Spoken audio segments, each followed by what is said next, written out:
Esse vídeo vai tratar sobre o gerenciamento de memória, mais especificamente sobre hierarquia de memória e gerenciamento dos espaços.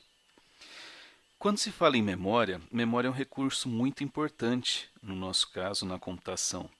E existe uma tendência atual do software, muitos já conhecem, é a lei de Parkinson, onde os programas se expandem para preencher a memória disponível para eles. Algumas vezes você até tem um problema de memória e fala, olha, esse software eu não vou conseguir rodar se não tiver 8 gigas, 16 gigas de memória. Então a gente está tendo já esse problema há algum tempo. Além disso, a gente tem alguns requisitos para o gerenciamento de memória. Porque a memória, a gente precisa que ela seja muito grande, seja rápida, além disso, não volátil, quer dizer, se ela for volátil, ela vai perder as informações, então a ideia é que ela não perca essas informações que estejam lá, e também tenha um baixo custo. Esse fator é um complicador atualmente. Na hierarquia de memória, então, nós temos três níveis aí, no caso seria memória cache, memória principal e disco. Como que isso daí acontece? Se a gente analisar, né, basicamente essa pirâmide, nós estamos falando o seguinte: lá no topo seria a CPU, né, nosso processador com os registradores. Logo abaixo viria o cache, então cache nível 1, nível 2, e abaixo a gente teria a memória RAM, né, então nossa memória física ou memória virtual, que assim seja. Logo depois a gente teria a parte de armazenamento mesmo, que aí seria a parte persistente, que ficaria lá permanente. Na parte de cima da memória cache e memória RAM, esses dois itens aqui, elas são memórias temporárias. Então, se terminar a energia, desligou o fornecimento de energia para esse computador, para esse equipamento, ele vai perder o que tiver nessa memória aqui.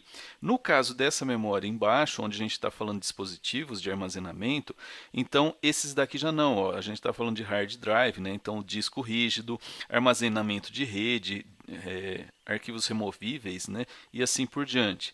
E por último a gente tem lá keyboard, né? O teclado, mouse, mídias removíveis, né? E outros dispositivos. O detalhe dessa pirâmide é que acontece o seguinte: quando a gente olha ela um pouquinho diferente, ela está aqui a mesma proposta, porém, quanto mais rápido ela for, maior é o custo e menor a capacidade. É bem isso que acontece.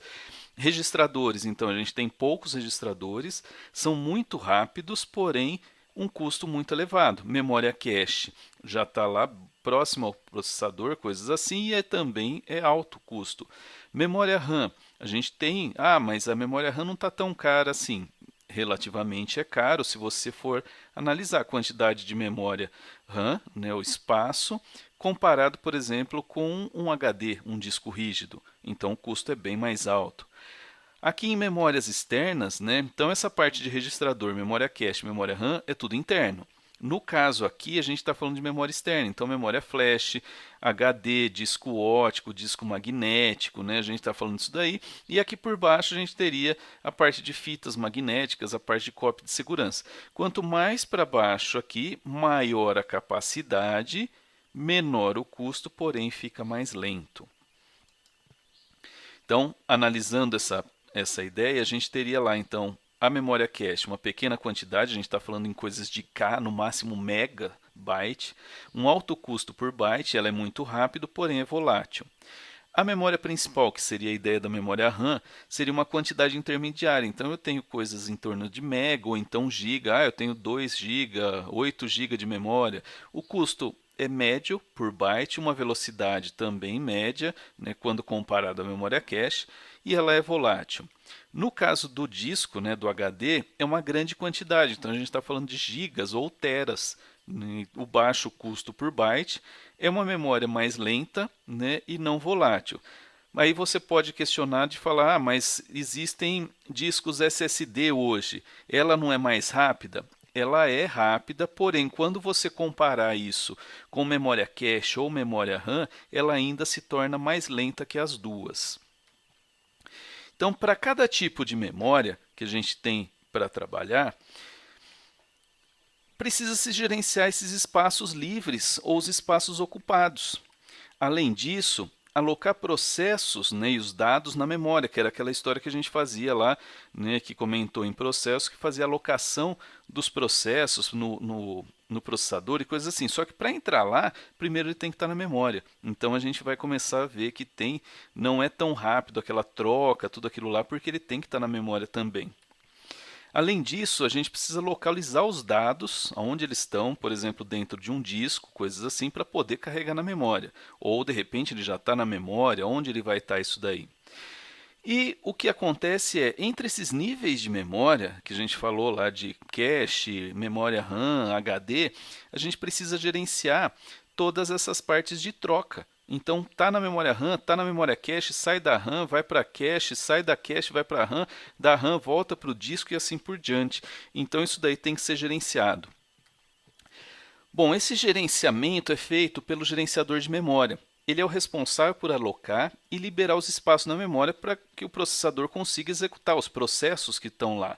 Também ele é responsável por gerenciar o chaveamento entre os níveis de memória, aquilo que eu estava comentando, a memória principal, disco, né, memória principal e cache e assim sucessivamente.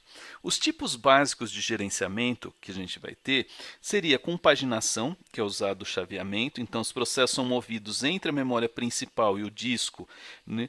E aí a gente acaba utilizando isso daí para resolver os problemas de falta de memória. Então, se existir memória principal suficiente, não tem problema, não tem necessidade de fazer paginação. Agora, e se não tiver memória, tem que ser obrigado a fazer paginação. Sem paginação, não tem chaveamento. Calma que toda essa parte de chaveamento, de paginação, a gente vai explicar melhor mais para frente. É só para ter uma noção do que isso vai acontecer, do que vai acontecer nos próximos capítulos ali. Para a gente entender um pouco de gerenciamento de memória, a gente começa falando sobre a parte de monoprogramação. Monoprogramação é aquele esquema onde eu tenho um programa só rodando na memória. Então eu não tenho diversos, não são vários programas. Isso daí é simples, então é sem paginação, gerenciamento mais simples. A gente está falando aqui de computadores de grande porte ou mini computadores, onde o sistema operacional era na RAM e o programa do usuário estava aqui, era um programa só. Quando a gente fala de sistemas Palm, né, ou sistemas embarcado, coisas assim, nós tínhamos aqui no final da memória, nota que aqui é o 0, a gente tinha o sistema operacional e uma ROM. Então é uma memória, né, é um chipzinho que é colocado lá. ROM é de Read Only Memory, então é uma memória somente para leitura. Isso daí é gravado lá nesse chip, colocado lá dentro do dispositivo e aquele sistema operacional, que no caso estaria aqui, não é modificado mais. No caso depois dos sistemas pessoais, por exemplo, o MS-DOS lá no começo, ele era monoprogramável, né? Então só rodava um programa por vez, e então eu tinha aqui o sistema operacional na memória RAM, eu tinha o programa do usuário e tinha os drivers dos dispositivos na memória ROM. Então eram gravados para eu poder acessar uma impressora, para eu conseguir fazer o monitor funcionar, tudo isso daí era feito aqui, era feito um drive na memória ROM para ser colocado lá para funcionar. Pensando assim, o gerenciamento de memória, se a gente analisasse a memória, né, muita gente olhando esse slide já começa até a ter coceira, né, de falar assim, JMP, MOV, putz, isso daí é aqueles negócios de assembly? Mas a ideia não é nem entrar nesses méritos e sim mostrar como se fosse o programa real lá. Aqui no item A, a gente tem um programa, né? Então meu primeiro programa vai do zero, do endereço de memória 0 até 16.380. Então aqui eu tenho os comandos. Então jump 24, o que ele vai fazer? Ele sai daqui, ele vai lá para o endereço 24. Aí ele faz um move aqui no 24 e depois ele faz um add para adicionar ali no 28. Beleza, e aqui no último endereço que ele tem um 0. Esse outro aqui é um outro programa. Pode ver que aqui, ele vem aqui na linha 0, ele dá um jump na 28, vem para cá e ele faz um CMP. Ótimo, está certinho ali os dois programas. O problema que acontece é quando eu tenho multiprogramação. O que seria multiprogramação? Eu tenho mais de um programa ou mais de um processo sendo executado. Óbvio que eu tenho uma eficiência de CPU muito maior, porque eu não tenho aquela ociosidade se o cara estiver fazendo uma entrada e saída, se estiver fazendo alguma outra coisa, o processador está parado. Então, se a gente pensar que processos, né, a gente pensar num P como processo, seria a fração do tempo gasto, né, com entrada e saída, esse P ali, o número de processos na memória, então, seria o quê? A probabilidade de todos estarem em entrada e saída, né, seria P elevado a n. Então, a utilização da CPU seria 1, né, de 100%, menos essa probabilidade de todos estarem em entrada e saída. Mesmo assim, é muito melhor do que eu estar usando o esquema de monoprogramação. Porém, quando eu tenho mais de um programa na memória, isso daqui é o que vai acontecer. Aquele mesmo programinha que a gente viu agora há pouco, o programa A, né, dava o jump no 24 e assim por diante, e o programa B. Tem alguma coisa errada com esses dois programas? Não, não tem errado, não está certinho. Porém, o grosso problema aqui é o seguinte: quando ele vem aqui, o programa A começa a ser executado e o programa B também vai ser executado. Ele vem dar um jump no 24, move e assim por diante. Chega aqui, ele termina. O programa B, ele dá um jump no 28. O que ele faz? Ele vem aqui para baixo. O endereço 28 está aqui. E, na verdade, o que ele queria fazer não era o 28, ele queria vir aqui para o CMP. Era esse o programa original, era isso que ele tinha que fazer ali. Então, esse programa aqui vai ter problemas. O que ele vai acontecer para solucionar isso? A gente pode usar um recurso, seria realocação dinâmica. Como assim? Está a mesma coisa que estava lá no slide passado? Sim, só que agora a gente vai usar um registrador chamado registrador de base e um registrador de limite. O registrador de base vai me falar assim, aqui onde é que esse programa começa. Então, a base dele, 16.384. Chega aqui em cima no registrador de limite, está no endereço 32.768. Né? Então, aqui é o último endereço, mas espera aí, por que esse valor está igual a esse? Não, não é que ele está igual. Aqui ele está falando a base e aqui ele fala até onde ele pode ir. Então, se eu somar o registrador, o endereço do registrador base aqui, esse conteúdo, mais o limite que ele tem, você vai ver que você vai estar aqui no endereço 32.768. Então, ele pode usar até esse, que é o limite. Aqui para cima já é outro programa. Então, para cada programa ou cada processo que eu estiver rodando ali, né, meu programa ele vai ter um registrador base e limite para saber qual que é a distância dele para ele poder trabalhar.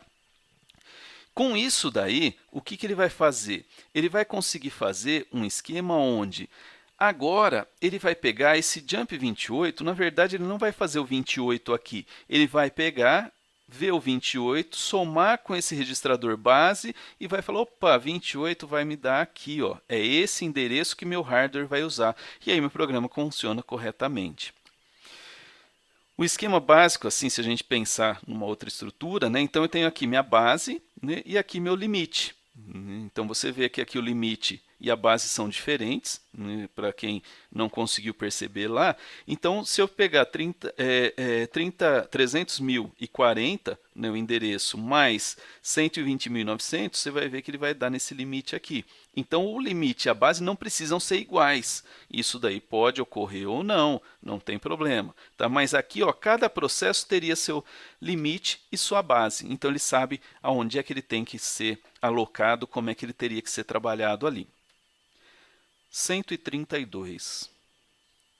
Analisando então essa imagem, a gente pode ver melhor que para cada espacinho tem a base e o limite. Né? Então eu tenho aqui, ó, limite 1, base 1. Então meu programa está aqui. Aí eu vou ter limite 2, base 2. Então tem outras coisas aqui para ser trabalhados. Então eu tenho vários esquemas onde está marcando o limite e a base. Então pode ver que aqui, ó, o limite vai até aqui, onde começa a base do outro programa. Então, isso daí vai evitar que seja misturado as coisas. E isso daí também ajuda porque você programando lá, vocês viram lá em Assembly, quando vocês programavam, você não vai precisar saber se tem mais de um rodando na memória, você não tem como saber isso daí, em qual posição ele vai alocar, porque é dinâmico. Então você faz seu programa normalmente e quem vai controlar isso daí vai ser o sistema operacional. Então ele alivia um pouco para o programador essa parte.